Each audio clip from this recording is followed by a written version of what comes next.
Cerna from the band Mindwarp Chamber, here with Chicagosrock.com's Musician Spotlight. I'm going to be talking about various shred guitar aspects and like playing fast and all that crazy stuff, but trying to do it melodically, because if I'm going to talk about anything, it's in trying to get people to like actually use it musically. Because if you're out there representing shred and all like the cool stuff that you can do in guitar, and all you're doing is wanking, it's really gonna it like sets a bad tone for like your music and for the niche in general. Like people respond to shred in like kind of a weird way. They don't like it because they hear stuff like some of the later Yngwie albums, or just the really annoying stuff.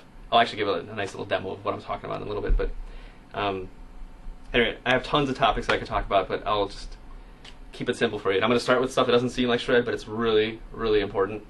Chords.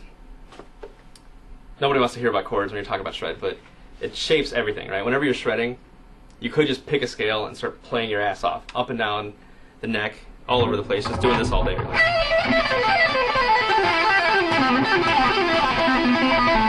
There's no context there at all. That's just one scale, and you can start here and continue all the way down, go all the way up, and if you're doing everything linearly, you're not even outlining chords of any kind. There's just no shape.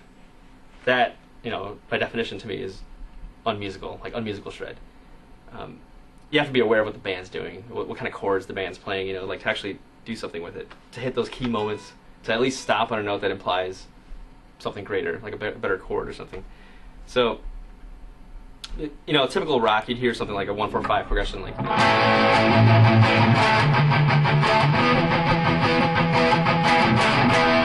that's for like a major key type thing, 1-4-5. They work fantastic. They've been working fine since like the dawn of time with music, like early Baroque. It was a lot of 1-4-5, and if you go read your theory books, melodic minor, harmonic minor, all those progressions came out of 1-4-5. But with rock, we do kind of like the deceptive cadence type thing, where we do like 6 and 7 all the time. It's like the Iron Maiden chords, right? You hear them all the time. Like if you're playing A at the root, you're almost always going to go to the 6 to make it sound metal. And then 7.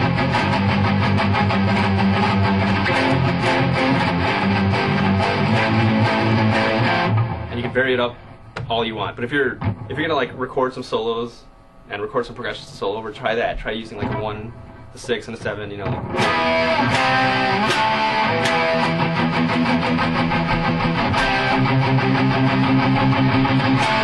And the whole point is to get those on record and then try to see how the notes interact with each of those chords. Like when you're playing a 1 chord, you can shred all you want over like E minor, like a 1 in E. So, and when you switch over to the C chord, which like a band will do underneath you while you're soloing, you're going to want to adapt to it. You don't want to keep playing the same scale. The same scale will work, but the same notes won't.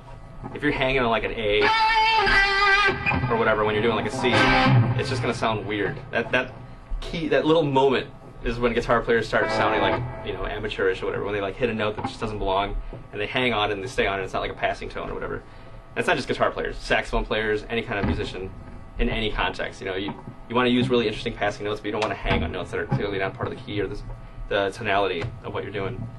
So anyway, that's just general advice. Could probably go on about that forever. So typical rock, 1-4-5, 6-7 are also like really popular chords. You can stay using the same minor scale over all of that stuff, and do interesting lines. But instead of thinking of it as shred, like think of it as phrases, right? Like if you're learning how to play any instrument or jazz or rock or whatever, you're gonna like speak in phrases. Like even blues guitar players, right? It's never a continuous stream of notes. It's always something like and then like a call and a response,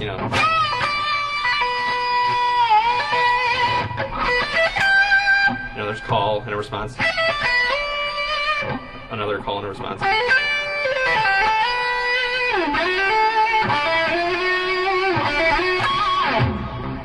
It's always little phrases, all broken up but working together. And if you listen to like Steve Vai or Satriani, when they're doing these phrases, it's usually really simple, just 8 notes, right? Something you could plunk out on a keyboard. But they're doing all these little guitar isms and little ornamentation, little tricks to it to make it sound cool. And everyone knows pull-offs and hammer-ons, right? But usually you want to aggregate those things into cooler little pieces. So let's say you want to do this melody, right? You know, if you want to like soup it up or spice it up, you definitely want to do some hammer-ons or some slides, right? You know, a little double pull-off thing there, or with a whammy, you know.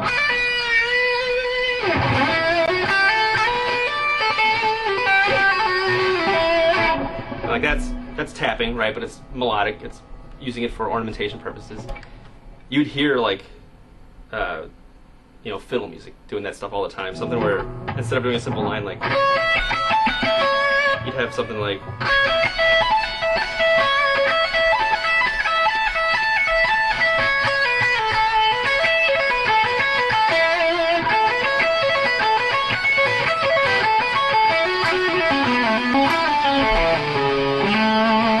You know, how many of those notes were picked? How many of those notes were slurred? Hardly any of them. There's lots of little slides and lots of, you know, sparse, sporadic picking, but it's just filled up with ornamentation, and that's what makes it sound cool. You don't even have to play fast to make it sound cool. And that gives you a lot more time to think about what you're doing over chords. So if you're doing something over E minor with that C chord that I was talking about, you can probably hear it just from the solo, right? Like I'll do something where I go from E to C or whatever. So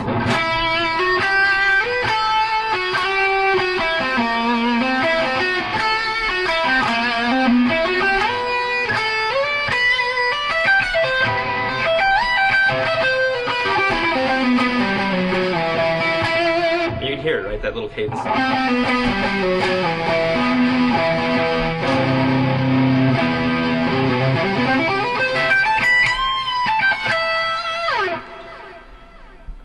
Okay, so anyway, another way to outline chords, other than just using passing tones and scales, you could do arpeggios to just outline stuff.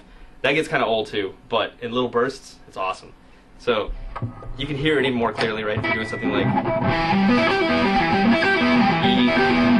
and then switch over to C, back to E.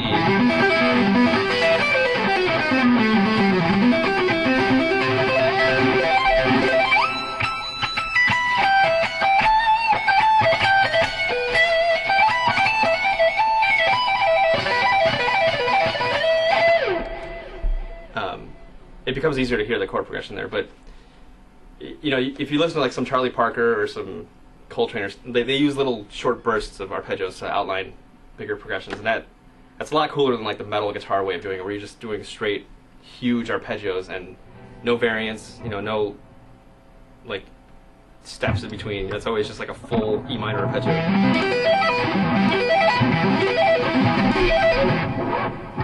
That gets old, right? Hearing that all the time, hearing Yngwie do this all the time.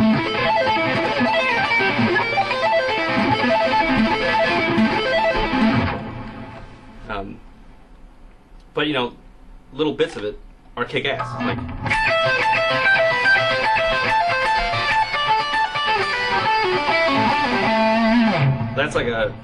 that's richer, right? There's like 3 arpeggios there. You can hear like a little progression moving in there.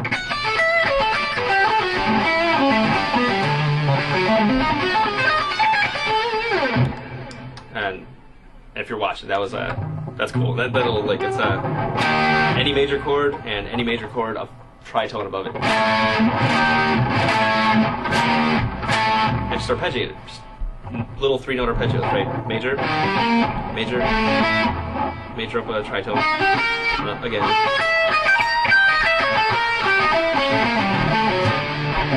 So that's how you like outline chord progressions with arpeggios. And you know, behind each of these things I'm talking about, there's a wealth of like books out there, just tons of them. Especially like Franco Bali. Go pick up a Franco Bali sweep picking book, you'll love it. There's tons of stuff that's applicable to metal and shred. It doesn't sound like it because he's doing fusion, but it doesn't matter. He put distortion on it. It's awesome. It's awesome.